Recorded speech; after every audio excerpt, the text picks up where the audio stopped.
Hello everyone, welcome to my YouTube channel. আজকের ভিডিওতে তোমরা পাবে ক্লাস 6-এর সোশ্যাল সায়েন্স 14 নম্বর পাঠ স্থানীয় স্বায়ত্তশাসন ব্যবস্থা। সমস্ত পাঠের প্রশ্ন উত্তর খুব সহজ করে, তাই তোমরা ভিডিওটি শেষ পর্যন্ত দেখো এবং ভিডিওটি ভালো লাগলে অবশ্যই চ্যানেলটি সাবস্ক্রাইব করে রাখবে। অনুশীলনী 1 নম্বরে রয়েছে নিচের প্রশ্নগুলোর উত্তর লেখো। ক নম্বর প্রশ্ন হলো ভারতের শাসন ব্যবস্থাকে কয়টি স্তরে ভাগ করা যায়? উত্তর হলো ভারতের শাসন ব্যবস্থাকে 3টি স্তরে ভাগ করা যায়: কেন্দ্রীয় স্তর, রাজ্য স্তর, স্থানীয় স্তর। খ নম্বর প্রশ্ন হলো স্থানীয় স্বায়ত্তশাসন মানে কি? উত্তর হলো স্থানীয় স্বায়ত্তশাসন হলো এমন একটি ব্যবস্থা যেখানে কোনো এলাকার মানুষ নিজেদের স্থানীয় সমস্যার সমাধান নিজেরাই পরিচালনা করে।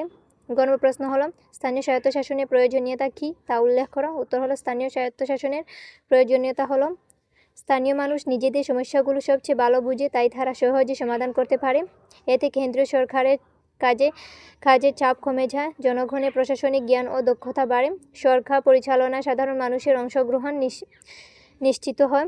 ফলে এলাকার উন্নয়ন দ্রুত ও কার্যকরভাবে সম্ভব হয়। অনুশীলনী 2 1 নম্বরে রয়েছে নিচের প্রশ্নগুলোর উত্তর লেখো। ক নম্বর প্রশ্ন হলো স্থানীয় সরকার কাকে বলা হয়? উত্তর হলো গ্রাম পঞ্চায়েতকে গ্রামে বসবাসকারী জনসাধারণের স্থানীয় সরকার বলা হয়। খ নম্বর প্রশ্ন হলো গ্রাম পঞ্চায়েত এলাকাকে কয়টি ভাগে ভাগ করা হয়? উত্তর হলো গ্রাম পঞ্চায়েত এলাকাকে 10টি ভাগে ভাগ করা হয়। ঘ নম্বর প্রশ্ন হলো গ্রাম পঞ্চায়েতের দুটি কার্য উল্লেখ করো। উত্তর হলো গ্রাম পঞ্চায়েতের দুটি কার্য হলো এলাকার রাস্তাঘাট, পানীয় জল ইত্যাদির ব্যবস্থা করা, গ্রামবাসীদের বিভিন্ন সমস্যার সমাধান ও উন্নয়নের কাজ করা। ঘ নম্বর প্রশ্ন হলো গ্রাম সভার বিষয়ে সংক্ষেপে লেখো। উত্তর হলো সকল ভোটার মিলে গ্রাম সভা গঠন করে সভাপতির সভাপতিত্বে বৈঠক হয়। কমপক্ষে 10% বা 100 জন উপস্থিত থাকতে হয়। বছরে অন্তত 4 বার বৈঠক হয়। এখানে সমস্যা আলোচনা করে সমাধান করা হয়। 9 নম্বর প্রশ্ন হলো আঞ্চলিক পঞ্চায়েত কিভাবে গঠিত হয়? উত্তর হলো আঞ্চলিক পঞ্চায়েত হলো এমন একটি স্থানীয় শাসন সংস্থা যা উন্নয়ন খণ্ডের বিভিন্ন গ্রাম পঞ্চায়েতে প্রতিনিধিদের নিয়ে গঠিত হয় এবং এলাকার উন্নয়নমূলক কাজ পরিচালনা করে। 6 নম্বর প্রশ্ন হলো ভারতবর্ষের কোন রাজ্যের কোন জেলায় প্রথম গ্রাম পঞ্চায়েত গঠন করা হয়? উত্তর হলো 1959 সালের 2 অক্টোবরে রাজস্থানের নাগর জেলার বাগদরি গ্রামে ভারতবর্ষের প্রথম গ্রাম পঞ্চায়েত স্থাপন করা হয়। অনুশীলনী 3 1 নম্বরে রয়েছে নিচের প্রশ্নগুলোর উত্তর লেখো। ক নম্বর প্রশ্ন হলো অসমে সর্বমোট কয়টি জেলা পরিষদ আছে? উত্তর হলো অসমে কয়েকটি জেলা ছাড়া 26টি জেলাতেই একটি করে জেলা পরিষদ আছে। খ নম্বর প্রশ্ন হলো গ্রামাঞ্চলের স্থানীয় স্বায়ত্তশাসনের আয়ের উৎসগুলো কী কী? উত্তর হলো গ্রামাঞ্চলের স্বায়ত্তশাসনের আয়ের উৎসগুলো হলো 1 নম্বর হাট বাজার থেকে সংগ্রহ করা কর, রাজস্ব, জরিমানা ইত্যাদি। 2 নম্বর কেন্দ্র ও রাজ্য সরকার থেকে প্রাপ্ত অনুদান। 3 নম্বরে রয়েছে স্থানীয় সাংসদ ও বিধায়কদের প্রদত্ত অনুদান ইত্যাদি। ঘ নম্বর প্রশ্ন হলো একটি জেলা পরিষদের কার্যকাল কত বছর? উত্তর হলো একটি জেলা পরিষদের কার্যকাল 5 বছর। ঘ নম্বর প্রশ্ন হলো নগর অঞ্চলে কি কি স্বায়ত্তশাসন ব্যবস্থা দেখা যায়? উত্তর হলো নগর অঞ্চলে 3টি ধরনের স্বায়ত্তশাসন ব্যবস্থা দেখা যায়: পৌর নিগম, নগর সমিতি, পৌরসভা। 9 নম্বর প্রশ্ন হলো ওয়ার্ড বলতে কি বুঝো? উত্তর হলো ওয়ার্ড হলো স্থানীয় স্বায়ত্তশাসন ব্যবস্থার সবচেয়ে ছোট বা প্রাথমিক একক, যা গ্রাম বা শহরের একটি নির্দিষ্ট অংশকে বোঝায়।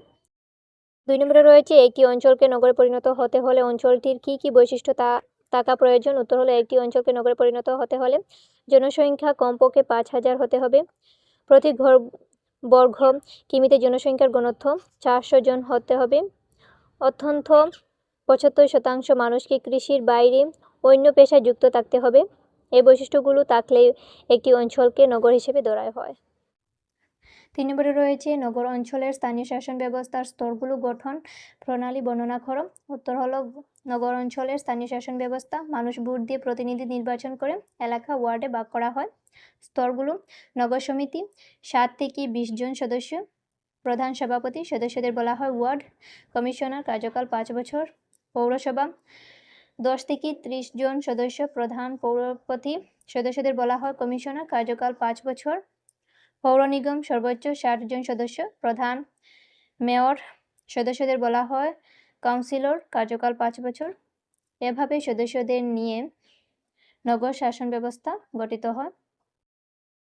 4 নম্বরে রয়েছে নগর অঞ্চলের স্থানীয় স্বায়ত্তশাসন ব্যবস্থা কাজকর্ম উল্লেখ করা। উত্তর হলো নগর অঞ্চলের স্থানীয় স্বায়ত্তশাসনের কাজকর্ম 8 বাজার তৈরি ও রক্ষণাবেক্ষণ করা, বিশুদ্ধ পানীয় জল ও স্বাস্থ্যসেবার ব্যবস্থা করা, শ্মশান ও কবরস্থান নির্মাণ করা, পার্ক, খেলার মাঠ ও বিনোদনের ব্যবস্থা করা, রাস্তাঘাট ও স্ট্রিট লাইটের ব্যবস্থা করা, নালা নর্দমা শৌচাগার ইত্যাদি নির্মাণ ও পরিষ্কার রাখা, দুর্যোগের সময় মানুষকে সাহায্য করা। অনুশীলনী 4 নিচে প্রশ্নগুলোর উত্তর লেখো। 1 নম্বরে রয়েছে ভারতীয় সংবিধানের কোন অনুসূচির কত সংখ্যক অনুচ্ছেদের ভিত্তিতে স্বায়ত্তশাসিত জেলা পরিষদ গঠন করা হয়েছে। উত্তর হলো ভারতীয় সংবিধানের ষষ্ঠ অনুসূচির অনুচ্ছেদ 24-2 এবং 275-1 এর ভিত্তিতে শাসিত জেলা পরিষদ গঠন করা হয়েছে। 2 নম্বরে রয়েছে বিটিআর এর সম্পূর্ণ রূপ কি। উত্তর হলো বিটিআর সম্পূর্ণ রূপ হলো বড়োল্যান্ড টেরিটোরিয়াল রিজন। 3 নম্বরে রয়েছে অসমে মোট কয়টি স্বায়ত্তশাসিত পরিষদ আছে। উত্তর হলো পাঠ্যপুস্তক অনুযায়ী অসমে মোট 9টি স্বায়ত্তশাসিত পরিষদ রয়েছে। এর মধ্যে 3টি প্রধান স্বায়ত্তশাসিত পরিষদ হলো কার্বি আংলং স্বায়ত্তশাসিত পরিষদ, ডিমা হাসাও স্বায়ত্তশাসিত পরিষদ এবং বড়োল্যান্ড টেরিটোরিয়াল কাউন্সিল। এছাড়া সমতল অঞ্চলের উপজাতীয় মানুষদের জন্য আরও 6টি স্বায়ত্তশাসিত পরিষদ গঠিত হয়েছে: রাভা হাসং, মিসিং, তিওয়া, দেউরি, ঠেঙ্গাল কসারি এবং সোনোয়াল কসারি। সুতরাং মোট স্বায়ত্তশাসিত পরিষদের সংখ্যা 9টি। 4 নম্বরে রয়েছে অসমের কোন কোন জেলা পঞ্চায়েত ব্যবস্থা নেই। উত্তর হলো অসমের 3টি পার্বত্য জেলা কার্বি আংলং, পশ্চিম কার্বি আংলং এবং ডিমা হাসাও এই জেলাগুলোতে গ্রাম পঞ্চায়েত ব্যবস্থা প্রচলন নেই। তারপরে রয়েছে ভেবে বের করো কাজকর্ম রূপায়ণের ক্ষেত্রে পঞ্চায়েত কী ধরনের সমস্যার সম্মুখীন হয়। উত্তর হলো পঞ্চায়েত কাজ রূপায়ণের ক্ষেত্রে যে সমস্যাগুলোর সম্মুখীন হয়: পর্যাপ্ত অর্থের অভাব থাকে, দক্ষ কর্মী ও প্রশিক্ষণের ঘাটতি থাকে, অনেক সময় মানুষের সহযোগিতা কম পাওয়া যায়, উচ্চতর কর্তৃপক্ষের অনুমতি পেতে দেরি হয়। এসব কারণে কাজ ঠিকমতো ও দ্রুত সম্পন্ন করা কঠিন হয়।